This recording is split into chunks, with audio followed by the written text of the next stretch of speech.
तो आइए स्टूडेंट्स, अब हम पढ़ने जा रहे हैं पार्ट नंबर 1, जिसका नाम है भाषा, लिपि और व्याकरण, यानी कि लैंग्वेज, स्क्रिप्ट एंड ग्रामर। तो भाषा क्या है बच्चों? भाषा यानी कि लैंग्वेज, भाषा अपने विचारों के आदान प्रदान का साधन है।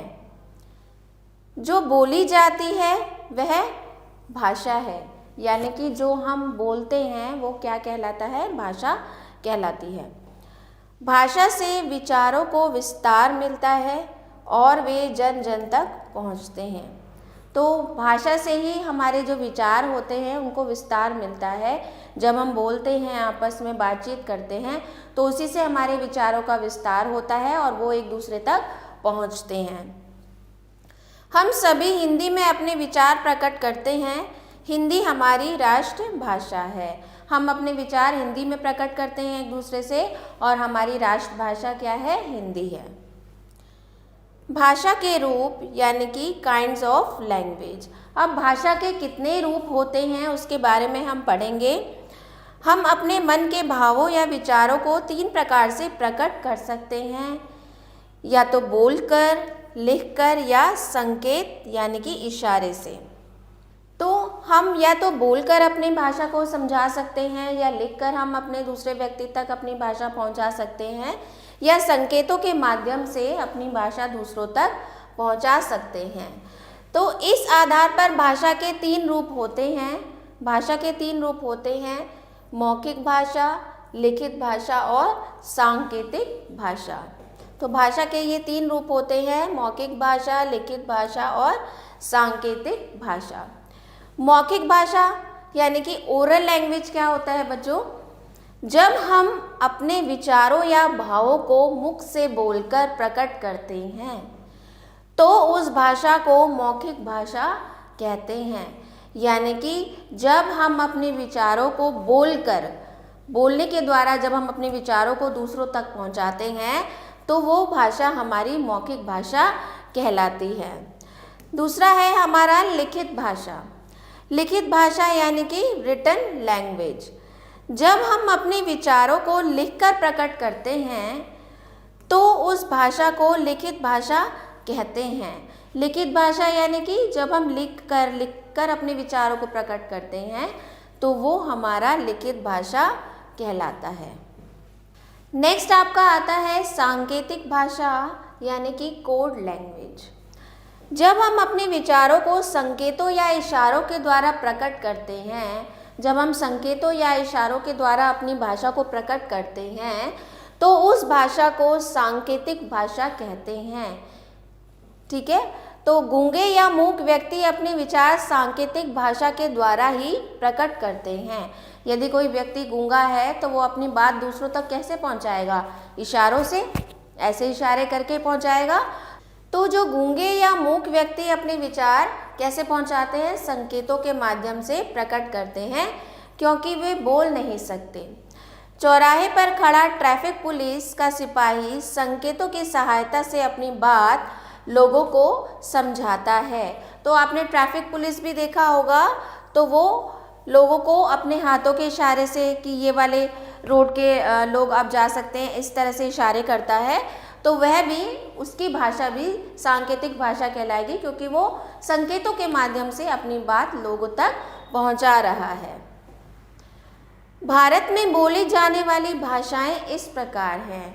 तो हमारे भारत में कौन कौन सी भाषा बोली जाती हैं? जैसे बंगाल में बोली जाती है बंगला, कश्मीर में कश्मीरी, गुजरात में गुजराती, तमिलनाडु में तमिल, कर्नाटक में कन्नड़, उड़ीसा में उड़िया, महाराष्ट्र में मराठी, असम में असमी, केरल में मलयालम और पंजाब में पंजाबी। तो ये कुछ प्रमुख भाषाएं हैं जो हमारे देश में बोली जाती हैं। नेक्स्ट है आपका बोली। बोली क्या होता है बच्चों? भाषा होता है और बोली होती है। भाषा यानी कि लैंग्वेज, जो हमने अभी पढ़ा भाषा के बारे में। लेकिन बोली क्या होती है? बोली यानी कि डायलेक्ट। व्यक्ति जिस क्षेत्र में रहता है वह उसी क्षेत्र की बोली में बातें करता है। अलग अलग क्षेत्रों में रहने वाले लोग एक भाषा को विभिन्न प्रकार से बोलते हैं। भाषा के इस क्षेत्रीय रूप को ही बोली कहते हैं। अब बोली क्या होता है बच्चों? बोली भी भाषा का ही एक रूप है, लेकिन आपने देखा होगा कि हिंदी भाषा की भी बहुत सी बोलियां हैं। अगर आप मान लीजिए आप यहाँ मेरठ में रहते हैं, तो मेरठ में बोलने का तरीका, हिंदी बोलने का तरीका कुछ अलग होगा। थोड़ा मेरठ से दूर चले जाएंगे आप, गाज़ियाबाद, हरियाणा की साइड चले जाएंगे, तो वहाँ पर हिंदी बोलने का कुछ तरीका आपको अलग मिलेगा। तो बोली क्या होती है? जो एक क्षेत्र में, एक निश्चित क्षेत्र में के लोगों द्वारा बोली जाती है, तो वो वहाँ की बोली कहलाती है। ब्रज भाषा हिंदी की ही एक बोली का रूप है। तो ब्रज भाषा जो है वो हिंदी बोली का ही एक रूप है। छत्तीसगढ़ी, हरियाणवी, बुंदेलखंडी, अवधी, हिंदी आदि कुछ बोलियां हैं। तो कुछ यहाँ पर बोलियां हैं। छत्तीसगढ़ी बोली होती है, हरियाणवी बोली है, बुंदेलखंडी, अवधी, हिंदी आदि ये कुछ बोलियां हैं। अब नेक्स्ट आता है आपका व्याकरण यानी कि ग्रामर। व्याकरण क्या होता है बच्चों? जिस विद्या से हम भाषा को शुद्ध रूप से बोलना, पढ़ना और लिखना सीखते हैं उसे व्याकरण कहते हैं। यानी कि जो भाषा हम बोलते हैं उसको शुद्ध रूप से बोलना, पढ़ना या लिखना हम व्याकरण में ही सीखते हैं। व्याकरण हमें भाषा का सही प्रयोग सिखाता है और व्याकरण हमें भाषा का प्रयोग कैसे करना है उसके बारे में बताता है। उदाहरण के लिए आप देख सकते हैं, यहाँ पर एक अशुद्ध वाक्य है और यहाँ पर शुद्ध वाक्य है। तो अब यहाँ देखिए, श्याम मेरा भाई है, तो ये आपको कुछ सही लग रहा है वाक्य, और दूसरी जगह लिखा हुआ है श्याम मेरा भाई है। तो यहाँ पर आप देख सकते हैं यह वाक्य अशुद्ध है और यह वाक्य शुद्ध है। तो यही व्याकरण हमें सिखाता है। इसी तरह से मोर नाच रही है, जबकि होना चाहिए मोर नाच रहा है। तो यह अशुद्ध वाक्य है, ये शुद्ध वाक्य है। यही शुद्धियाँ और अशुद्धियों के बारे में व्याकरण हमें ज्ञान देता है। लड़की पढ़ रहे हैं तो ये अशुद्ध हो गया, तो उसका शुद्ध वाक्य हो गया लड़की पढ़ रही है। नेक्स्ट आपका आता है बच्चों लिपि। लिपि क्या होता है? लिपि यानी कि स्क्रिप्ट आप बोल सकते हैं। ध्वनि चिन्हों को लिखने के लिए जो चिन्ह प्रयोग किए जाते हैं उन्हें लिपि कहते हैं, अथवा भाषा के लिखने की विधि को लिपि कहते हैं। अलग अलग भाषाओं की लिपि भी अलग अलग होती है।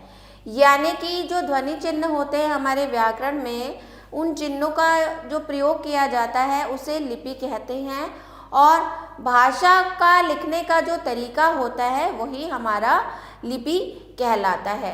जैसे आपने देखा होगा कि उर्दू भाषा अगर किसी ने देखी हो, जैसे हम नॉर्मल हिंदी भाषा लिखते हैं तो हिंदी भाषा हम कैसे लिखते हैं? लेफ़्ट टू राइट लिखते हैं, यहाँ से लिखना स्टार्ट करते हैं, इस तरह से लिखते हैं। लेकिन अगर आप वहीं उसके विपरीत उर्दू भाषा देखेंगे तो उर्दू भाषा को आपको यहाँ से यहाँ लिखी जाती है। तो यानी कि जो लिखने का तरीका होता है वो उसकी लिपि कहलाती है। तो जैसे हिंदी की हमारी है देवनागरी लिपि, अंग्रेजी की लिपि को रोमन लिपि बोलते हैं, उर्दू की लिपि को बोलते हैं फारसी, और पंजाबी की लिपि को बोलते हैं गुरुमुखी। सो आपने क्या क्या जाना? जिस साधन के द्वारा हम अपने विचारों या भावों को दूसरों के सामने प्रकट करते हैं उसे भाषा कहते हैं। भाषा के 3 भेद होते हैं, लिखित, मौखिक और सांकेतिक भाषा। लिखित भाषा जो लिख के हम व्यक्त करते हैं अपने विचारों को, मौखिक भाषा यानी कि जो बोलकर हम अपने विचारों को व्यक्त करते हैं, और सांकेतिक भाषा यानी कि संकेतों द्वारा जब हम अपने विचारों को व्यक्त करते हैं। अब यहाँ पर कुछ अभ्यास कार्य आपको दिए गए हैं तो उनका हम अभ्यास करेंगे। अब यहाँ पर आपको अभ्यास 1 दिया गया है, सही विकल्प पर सही का निशान लगाइए। तो पहला प्रश्न है, विचारों के आदान प्रदान का साधन है। तो विचारों के आदान प्रदान का साधन क्या है? भाषा है। सब्जी वाले का गली में आवाज़ लगाकर सब्जी बेचना भाषा का कैसा उदाहरण है? भाषा का मौखिक उदाहरण है। सब्जी वाला जो आवाज़ लगाता है तो वो उसकी भाषा कौन सी भाषा कहलाएगी? उसकी भाषा मौखिक भाषा कहलाएगी।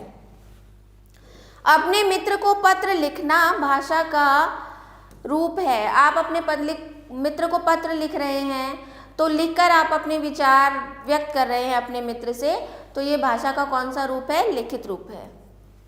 नेक्स्ट है अवधि एक। अवधि एक क्या है? बोली है। पंजाब के लोग कौन सी भाषा बोलते हैं? तो पंजाब के लोग पंजाबी भाषा बोलते हैं।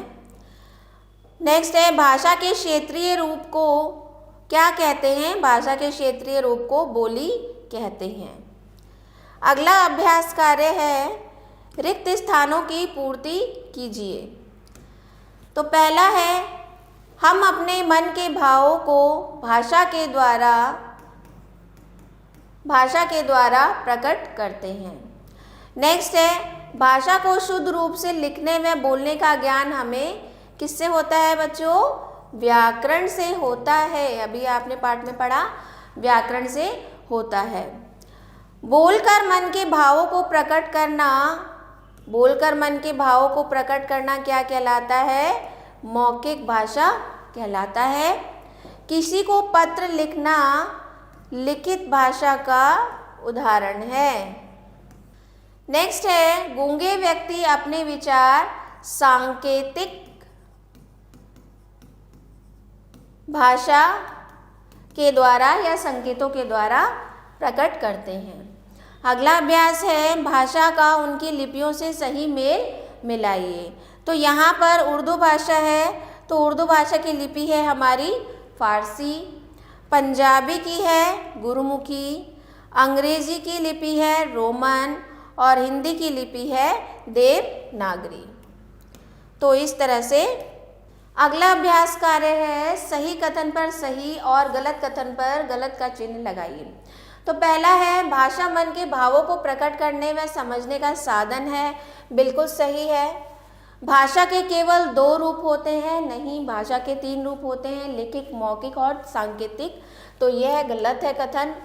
भाषा का अशुद्ध बोलना व्याकरण से आता है? जी नहीं, व्याकरण हमें भाषा को शुद्ध रूप से बोलना सिखाता है, ना कि अशुद्ध। तो यह कथन भी गलत है। भाषा का सही व शुद्ध होना आवश्यक होता है। बिल्कुल सही बात है। भाषा का शुद्ध व सही होना अति आवश्यक होता है हमारी बोलचाल में। नेक्स्ट एक्सरसाइज है आपकी निम्नलिखित राज्यों में बोली जाने वाली भाषाओं के नाम लिखिए। तो केरल में कौन सी भाषा बोली जाती है? कन्नड़।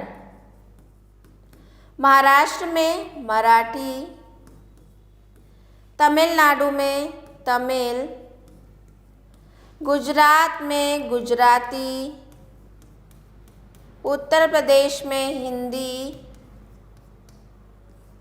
और कर्नाटक में तेलुगु। राइट। तो अगला अभ्यास है निम्नलिखित राज्यों में बोली जाने वाली भाषाओं के नाम लिखिए। तो सबसे पहला है आपका केरल। तो केरल में कौन सी भाषा बोली जाती है? मलयालम। महाराष्ट्र में बोली जाती है मराठी। तमिलनाडु में आपकी बोली जाती है तमिल। कर्नाटक में बोली जाती है कन्नड़। गुजरात में गुजराती और उत्तर प्रदेश में हिंदी। तो बच्चों आशा करती हूँ आपको अच्छे से पाठ समझ में आया होगा। तो मिलते हैं अगले वीडियो में। आभार।